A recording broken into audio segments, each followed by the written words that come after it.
프랑스의 바칼로레아는 우리나라 수능과는 참 다른 시험이죠.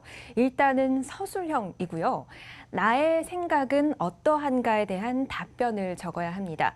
덕분에 프랑스의 젊은이들은 사회와 정치 또 언어와 문화에 대해서 큰 관심을 갖게 되는데요.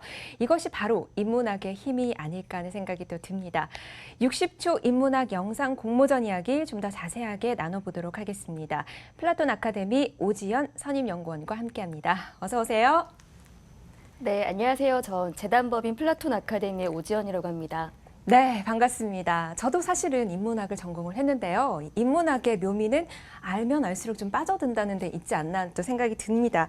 그런데 인문학으로 공모전을 열 수 있을 거라고는 사실 상상을 못했어요. 어떻게 시작을 하게 되셨나요? 네, 보통 인문학은 네. 강연이나 책을 통해서 대중에게 전달이 되는데요. 인문학자가 들려주는 인문학을 수용하는 입장에서 능동적으로 대중이 표현하는 기회의 장을 만들고 싶었습니다. 또 인문학에 대한 사고의 틀을 네. 확장하고 싶기도 했고요. 사실 인문학의 범주가 굉장히 넓기 때문에 60초라는 제한된 시간 안에 한 가지 주제로 표현하는 게 굉장히 어려운 일일 것 같아요.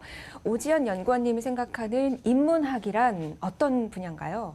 우리는 대부분 본의 아니게 태어나잖아요. 네.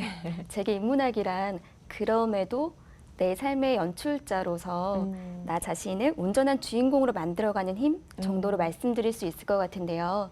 저 역시 직장인이기 때문에 일에 치이고 사람에 치일 때면 화장실 변기에 앉아서 난 뭐지?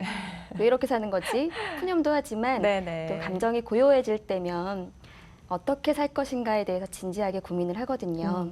스스로에게 던지는 질문, 또 치열한 고민, 답을 찾아가는 여정에서 인문학은 질문하고 고민하고 답을 찾아가는 원동력이 아닐까 생각합니다. 네, 이 생각 체력이 튼튼한 사회가 건강한 사회라는 말이 또 생각이 나네요. 요즘은 참 여러 분야에서 인문학이라는 단어를 쉽게 찾아볼 수가 있는 것 같아요. 그만큼 인기가 높다는 이유일 텐데 인문학이 이렇게 인기가 있는 비결은 뭔가요? 네, 학자들마다 다양한 시각으로 인문학 열풍에 대한 해석을 하시는데요. 네네. 저는 실물을 보는 직장인의 입장에서 개인적인 생각을 말씀드릴게요. 일부 시대 흐름에 편승하기 위해서 인문학을 상식 범주에서 접하시는 분들도 계실 테지만 네. 궁극적으로 인문학을 찾게 되는 이유는 주입식 교육을 받았던 세대가 남들에게 배운 대로, 시키는 대로 살아왔던 삶에 의심을 하기 시작했기 때문이라는 생각이 듭니다. 네. 이대로 사는 게 괜찮은가? 나 잘 살고 있나? 세상은 풍요로워졌는데 내 월급은 통장을 스쳐가고 모두의 고민이죠. 그쵸. 학력은 높아졌는데 내 네. 신분은 언제든 대체 가능한 배운 노예랄까요? 같은 지향점을 향해 묵묵히 달리던 사람들이 자신만의 지향점을 찾기 시작한 것, 이것이 저와 같은 세대 사람들에게는 큰 영향을 미치지 않았을까 생각합니다. 네, 인문학을 통해서 정말 많은 분들이 좀 적극적인 삶을 지향할 수 있으면 좋을 것 같아요. 그런데 사실은 말씀해 주셨지만 우리 사회에서 참 먹고 사는 문제가 중요하잖아요. 그럼에도 불구하고 우리가 인문학에 대해서 관심을 가져야 하는 이유가 있다면 어떻게 생각을 하시나요? 인문학에서는 우리가 아닌 나를 주어로 삼는 삶의 태도가 중요하다고 이야기를 하는데요. 네.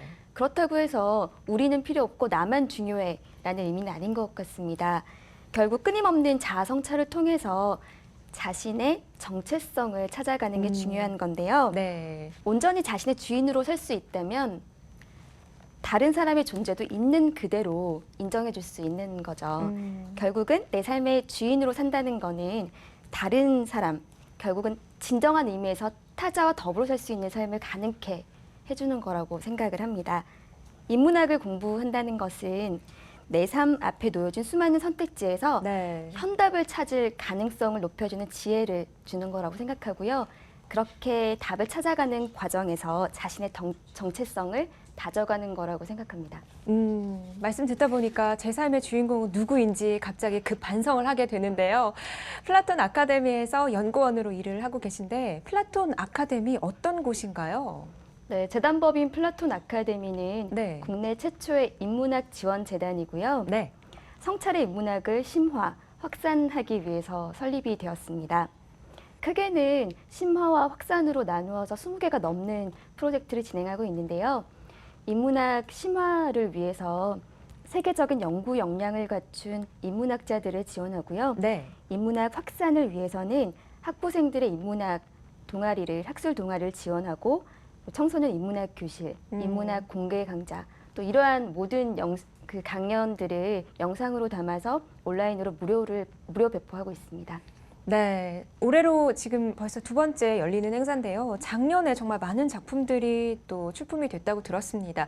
그중에서 기억에 남는 작품이 있다면 소개 좀 부탁드릴게요. 네, 최우수상을 수상했던 네. 낭만병의 비극이라는 작품이 기억에 남는데요. 네네. 우리나라 사람들이 타인의 시선을 많이 신경 쓰고 또 그렇죠. 눈치를 많이 보는 편이잖아요. 네. 이 작품은 남의 시선과 생각에 의존하고 남을 탓하는 세태를 풍자하면서 스스로 답을 찾고 생각하는 힘이 인문학이지 않나라는 부분을 표현해 주셨는데요.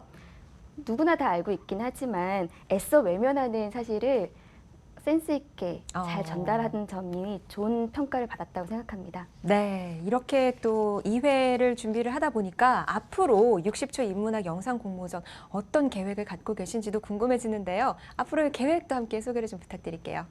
작년에 제1회 영상 공모전에 예상외로 많은 분들이 응모를 해주셨는데요. 네.